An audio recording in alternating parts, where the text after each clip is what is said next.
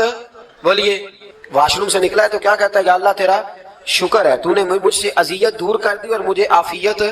Doctor حکیم homeopathic ایک چیز پر متفق کم ہوتے ہیں، پتہ ہے نا آپ کو، لیکن اس بات پر سب کا اتفاق ہے کہ اگر کسی کو قبض ہو جائے نا تو شاید 70 یا 72 بیماریاں لگ جاتی ہیں، اور جب آدمی کو قبض ہوتی ہے نا، پیٹ کے اندر فضلہ جم جاتا ہے، خارج نہیں ہوتا، اس کو اعصاب کی بیماری ہوتی ہے، اس کے ذہن پر اثر ہوتا ہے اس چیز کا۔ آپ یہ مت سمجھیں کہ کھانا کھانا یہ کمال ہے، اللہ نے یہ بھی نعمت بنائی ہے کہ کھانا جب خارج ہوتا ہے تو وہ بھی اللہ کا بہت بڑا احسان ہے۔ تو فرمایا تو سمجھا ہی نہیں، اگر تجھے قبض ہو جاتی، تیرے پیٹ کے اندر وہ چیز جم جاتی، تیرے لیے کتنی تکلیف کا باعث تھی۔ ان لوگوں سے پوچھئے جو اس کے بیمار ہیں، اس کے مریض ہیں، وہ کتنی تکلیف میں رہتے ہیں، سر میں درد ہوتا ہے، سر چکراتے ہیں۔ ایک بہت بڑا روڈ ایکسیڈنٹ ہوا تو ڈرائیور سے لوگوں نے پوچھا کہ مسئلہ کیا ہے، تو کہنے لگا میں قبض کا مریض ہوں، تو میں کھانا کھا لیتا ہوں تو میرے ذہن پر وہ اس قدر زیادہ گیس کا غلبہ ہوتا ہے کہ میں سخت تکلیف میں ہوں۔ نبی پاک علیہ الصلوۃ والسلام نے ہمیں سمجھایا اور بتایا کہ سمجھ لو یارو، کھانا کھانے کی نعمت اللہ نے تمہیں عطا فرمائی ہے، لیکن کھانا کھانے کے بعد اس کا اخراج بھی اللہ کی بہت بڑی نعمت ہے، تو اللہ کا شکر ادا کرو۔ پھر جب آپ گھر سے نکلیں گے تو بھی اس کی دعا ارشاد فرمائی، بسم اللہ توکلت علی اللہ، اللہ کے نام سے گھر سے نکلتا ہوں اور میں نے بھروسہ بھی اللہ کے نام پہ کیا۔ جب گھر سے نکلیں تو کس کے نام پہ بھروسہ کریں؟ بولیے حضرت رابعہ بصریہ رحمت اللہ علیہا، آپ تشریف لے گئی حج کرنے، جس دن واپس آئی اپنا اونٹ کہہ گئی جاتی دفعہ، کہنے لگی اللہ میں تیرے حوالے کر کے جا رہی ہوں اور بسم اللہ توکلت علی اللہ، بھروسہ بھی تیری ذات پہ۔ جس دن واپس آئی نا اسی دن کسی نے بتایا کہ اماں آج تیرا اونٹ مر گیا ہے، تو اونٹ کے سرانے کھڑی ہو کے کہنے لگی مولا میں تو تیرے نام پہ تیرے پہ بھروسہ کر کے گئی تھی، تیرے حوالے، میں تو تیرے گھر گئی تھی۔ تو لوگ کہتے ہیں اماں کے منہ سے لفظ نکلے تو اونٹ زندہ ہو کے کھڑا ہو گیا وہ۔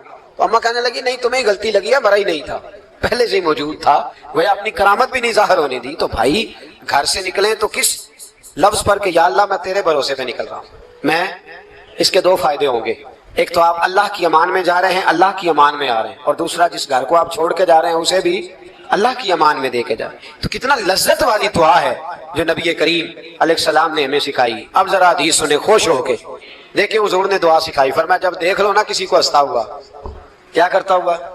ماشاءاللہ آپ تو ہنسنے لگے۔ جب کسی کو ہنستا ہوا دیکھو تو کہا کرو اضحک اللہ سنک، یہ دعا یہ بخاری ہے، فرمایا دعا مانگا کرو جب کسی مومن کو ہنستے ہوئے دیکھو تو دعا مانگو اضحک اللہ سنک، اللہ تجھے ہنستا ہی رکھے، اللہ تجھے، بولیے جل نہ جایا کرو کہ میں پریشان ہوں تو یہ ہنس کیوں رہا ہے، جھلا نہ کرو، بلکہ کیا کرو اللہ تجھے ہنستا رکھے، اللہ تجھے۔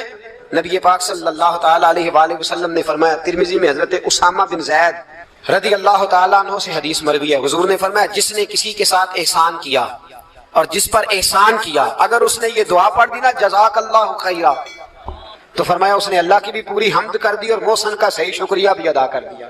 کیا کہنا ہے؟ جزاک اللہ، اللہ تجھے بہترین جزا عطا کرے۔ اس کا ترجمہ کیا ہے؟ اللہ تجھے بہترین، کیونکہ حضور فرماتے ہیں من لم یشکر اللہ فلم یشکر اللہ، جس نے بندوں کا شکریہ ادا نہیں کیا اس نے اللہ کا بھی شکریہ ادا نہیں کرنا۔ تو کیا کہنا چاہیے؟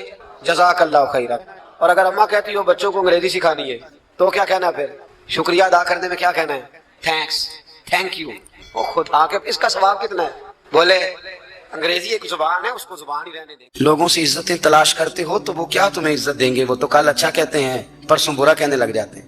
لوگوں کے سامنے گڈ بک میں آنا چاہو گے تو وہ تو سویرے تمہارے بارے میں کچھ کہیں گے، شام کچھ اور کہیں گے۔ اپنی روحانی زندگی آباد کریں، اپنے مسلح کو وقت دیں، اور دنیا سے چھپ کر اس موبائل کو بند کر کے اور اپنے آپ سے بھی چھپ کے اور تنہا ہو کے چھپا کے سارا کچھ اپنے آنسو اپنے رب کی بارگاہ میں پیش کریں، اس کے حضور حاضری دیں۔